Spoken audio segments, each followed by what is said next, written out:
are some unusual ways that you identify businesses around you.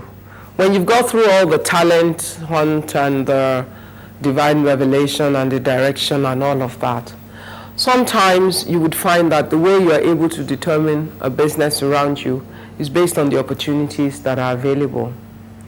It might be in that you look at the environment where you live, you look at the areas of needs, you look at areas of demand that are not being met, and then you match it with your skills and with your ability to deliver on that.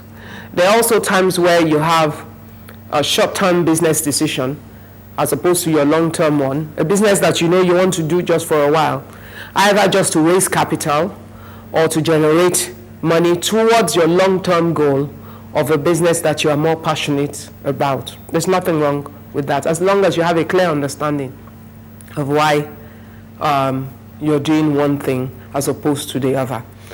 You have a situation where within your network is people you know, the people you're connected to, the people you're related to, the people you talk to, people in your church, people around you.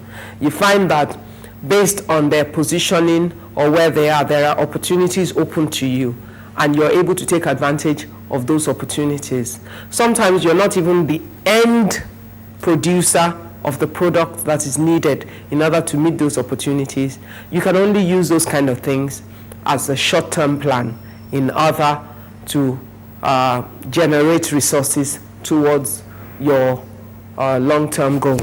You can also have peculiar needs. You know, like when you look at a country like Nigeria and some of the things that we specifically like to do, like all the young women that have turned the makeup business into a major business.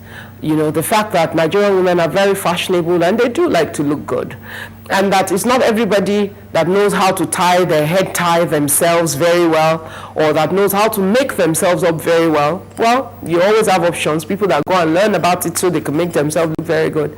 And people who have now turned that into a business because they've seen a need, men and women, will then go and provide that service of making women up as a business line, and they're doing very well at it. There are men and women who go and tie head ties for women, and that's a new business area in Nigeria, and a business area that's probably only peculiar to Nigeria and Nigerians, because there are Nigerians who provide that service for Nigerians in Nigeria.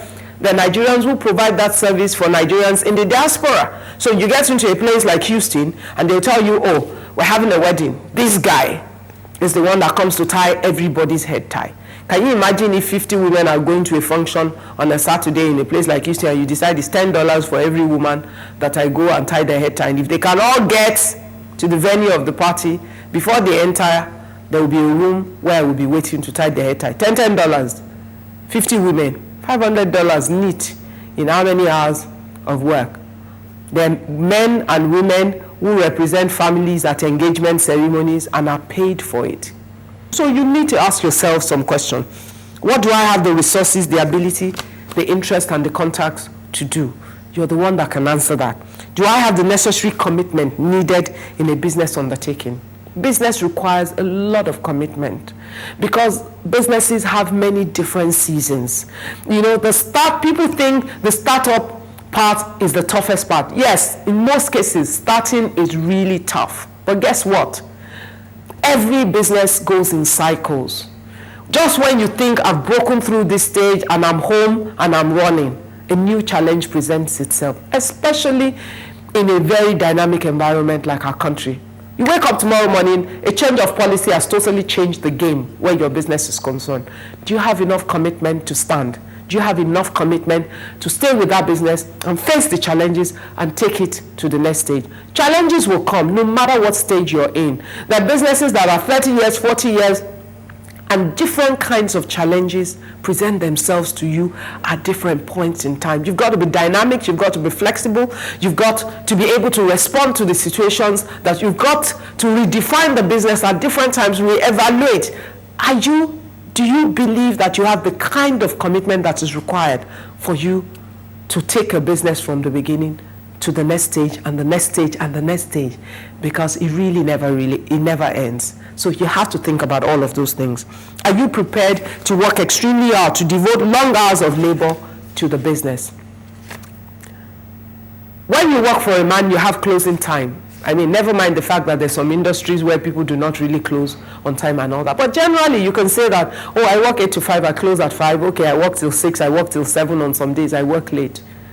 But the truth of the matter is, when you're self-employed or when you're an entrepreneur, do you really have a closing time? Because sometimes your client will call you at 9 p.m. Sometimes in a desperate moment, you get a 7 a.m. call. You're not yet at work, but you're at work. You're at a function on a Saturday, a customer is talking to you, oh, you know, I was looking for your number to call you about this. You've got to respond to that customer, right?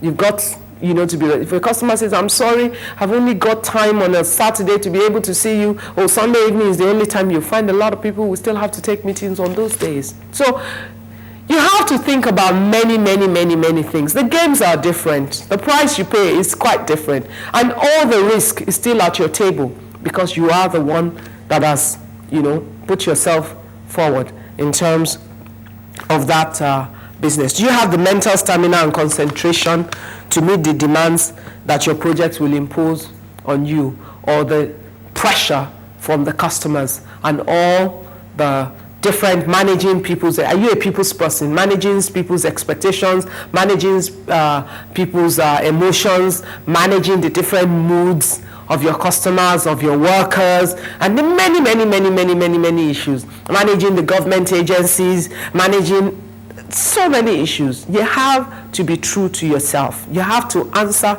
those questions honestly and know that you are truly ready for what you want to do.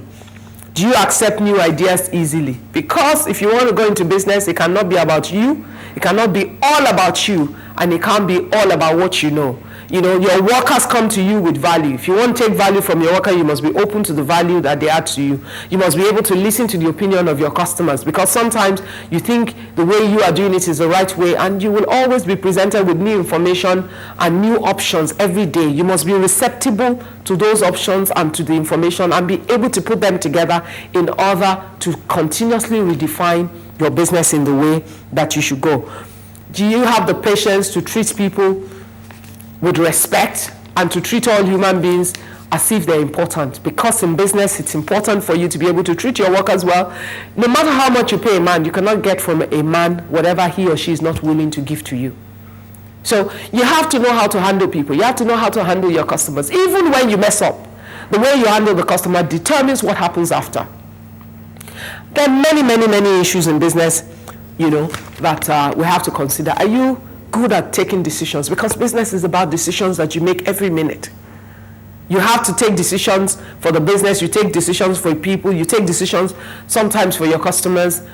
Your whole life in business is about a process of decision making, and you must be sure that you're ready for that.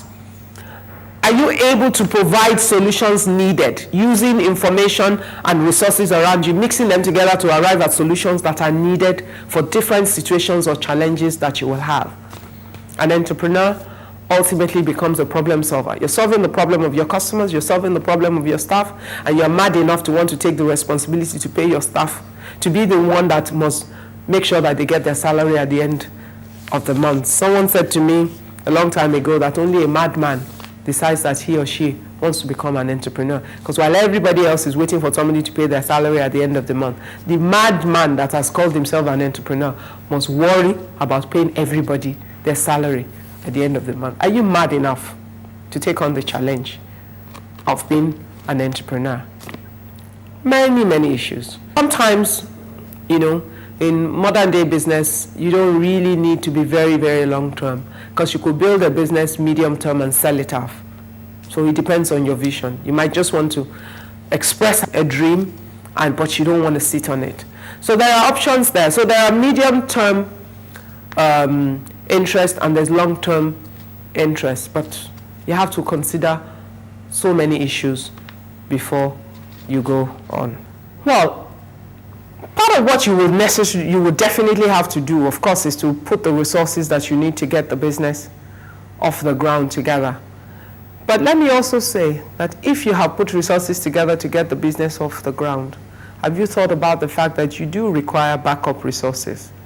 Because traditionally, you would be told that a new business is not expected to make profit for the first 3 years. Of course, there are exceptions to every rule. If you are like in a trading business, you would find that you might make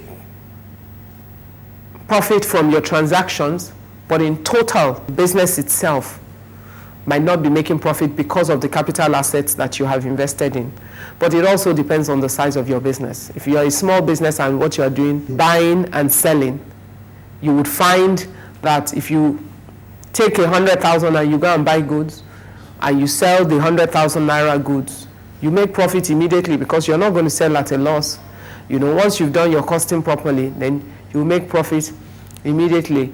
But you might realize that you need some backup funds, resources to keep you going for the first few months or the first 1 year in order, to make sure that whilst the business is finding its feet, that you do not put the business under pressure. Have you thought about those resources? If you're married, you would find that for some couples, it will be a matter of if the husband wants to go into a new venture, they ensure that the wife is in a safe paid employment so that they have the security of her income within that period to fall back on while the man is finding his feet in business. That takes unity. It means that you're working together as a team and you can respect each other's position at that point and support and accommodate each other through that period. You have to take care of those kind of things. Do you have attention to details? Because the little things are usually the things that kill a business.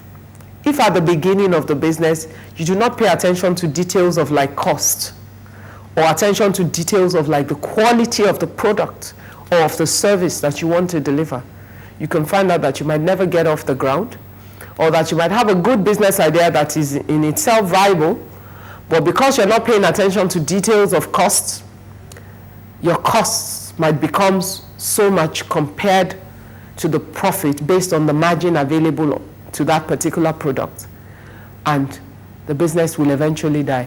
Not because the business isn't good, but because you didn't pay attention to some of the things that are important, and that can kill you. So you must be sure that you are a person that can pay attention to details. The details of the quality of the product, the details of the service that you're able to provide, the details of the factors of the business itself. Extremely important, because those things can kill or make the business. At the beginning of a business, you have to be careful enough to sit down and put together a business plan. Now, putting a business plan together means that you are able to consider all the issues or all the possible issues from the onset. All the possible issues still does not mean that you will not have some surprising factors. There will always be surprises in business. But what the process of a business plan does for you is it helps you to reduce the potential of unforeseen circumstance in terms of a new business. You would have looked at all the options and be able to take a decision to go forward with the business or to abandon it because certain circumstances or certain information has revealed that though the business is interesting, it's probably not interesting for now. Though you have a product that people want to buy, but there are not enough buyers for that product. Though you have a product that is valuable and useful to people, but the people in the market around you cannot afford the price at which that product will be delivered. Sometimes the fact that a product will solve a problem does not mean that the people that you want to buy it are interested in solving that problem. Or that even though they know that problem is there and they would like to solve it, but are they willing to pay the price that is required to solve the problem? We make a lot of assumptions in business, and we must always be sure that our assumptions work. That is why it's important to do due diligence at the beginning of a business, to ask all the questions, to raise all the issues, to challenge all your thought process. That's why it can't even be about you. It's why you ask. The Bible says that in the multitude of counsel there is safety, because the ones you don't think about, other people will think about it, and as you bounce your ideas back and forth with other people, you get to see areas where you might have a black eye to. A lot of entrepreneurs generally are passionate about what they want to do, and that passion masks a lot of things, and is why there's a high tendency of error, whether consummate entrepreneur himself or herself is concerned. You need some people that are totally dispassionate from the issues, who can look at what you want to do critically and offer an opinion or offer an advice or offer technical counsel that will help you to find the balance in what you want to do and its viability. You must also be clear about what you have to offer the customer. You must be clear about what you have to offer the customer, and you must be clear that you're able to deliver what you're promising to the customer in the context of the environment where you are and the facilities and the resources that are available to you. Let me give you an example. I know someone that was putting up a building, and they had this engineering firm that designed all the metal structure for a part of the building, and it looked right on paper. It's like I always say, you can design any house on paper. It will look perfect, it will look workable. Shebi is paper and pen. You draw it, you are the master architect, you are the one putting it on. It's easy at that point, but the reality hits you when you get to the ground. When you get to the ground and you're trying to execute what you've drawn, is when you know if what you've drawn is viable in real terms or it's only viable in the context of your paper. This firm had this design and everything, and it worked. But the truth of the matter is, they built all the metal components that were required for this structure. But when they got to it, there was not a crane available in this country that could carry the weight of what they had built. At the end of the day, that project could not be executed, and they lost that contract. Because what they had done was impossible to execute within the context of the environment. Now, what they want to do, is it still possible? Yes, it probably means that they need to redesign their structures and their pieces in smaller components in a different way to achieve the same thing. So, what always seems like a good idea is not necessarily an idea that can be executed in the context of the environment that we live in. So there is a lot that we need to do when you're talking about the process of setting a business, or when you're making promises to customers and all that. Are you able to perform what you seek to do as a business in the context of the environment where you are? We're in a very, very dynamic environment now. Customers have a lot of choices. There are many options available. Never ever think that they cannot do without you. So don't sit down and think, oh, I'm coming up with this novel idea. Nobody's had it before. Whilst you're thinking or before you're thinking, there are probably 1,000 other people with the same idea. But the guy who rules the market is the one who is able to carefully put all the factors into play in order to execute that same plan successfully. I hear a lot of times, a lot of people say, oh, I don't want to share my idea because I don't want anybody to steal it. Guess what? There's nothing new under the sky. No matter what idea you have, somebody else has it before. But it's not the idea itself that is the issue. It's all the other factors that make all the difference. It's being able to have the diligence, being able to be prudent concerning that idea, being humble enough to receive counsel from different categories of people, having the perseverance to put all the factors together, having the ability to convince people to invest in your dream, either directly or indirectly, having the patience, wait through the waiting process of bringing that dream alive, having the flexibility of mind to receive from other people instruction, counsel, wisdom, whatever, having the commitment to see the idea nurtured to fruition, and having the discipline to make that business survive without the discipline of consuming the resources of the business, even as it's starting up. It's all those factors that make the difference and separate one person from the crowd. You still want to go into business? Well, welcome to the world. If that's what you know that God has called you to, and you're very interested in it, you can have a beautiful experience bringing your dream alive. You will have to work hard, without a doubt. You'll have to humble yourself many times. There will be days that you will have sleepless nights. There will be many sacrifices made. But there's nothing as beautiful as seeing your dream come true and seeing hard work pay off. And there's nothing as satisfying as building an institution that will last. But remember, in all of this, the only kind of institutions that will last are the ones that you will build on the right values. So you cannot be thinking about a business when from the beginning you know that what you need to put that business together involves compromise. You cannot be trying to set up a business together when you know that the raw material you would need, you have to smuggle it in. That's not a sustainable business because it's not going to work. You cannot be trying to put the business together when you know that the service that you want to provide, the only place where you can get, the only way you can get to provide the service successfully would be by doing one thing or the other that involves compromise and betraying your faith or betraying your God or dishonoring your country. So from the beginning, when you're putting all your factors together, make sure that your ethical rules are right. Make sure that all that you need to do will be done without compromise. Make sure that God will not be thrown in the corner and boxed away from the scenario of the business that you want to do. Because trust me, no man knows tomorrow, only God does. The whole world can sit together around the table and put the best of the best together. But you will have moments like we've had in the last short while that proves to you that there's only one master of the universe. He is Jehovah, and he lives in the heavens, and he rules in the affairs of men. So if you don't consider him from the beginning, welcome to time wasted, because you will build a house that will be like a pack of cards. That's why a company like Lehman Brothers can disappear overnight. That's why you can have companies like Enron just disappear overnight. That's why we will keep having companies that will not honor God and his word and his values come and go.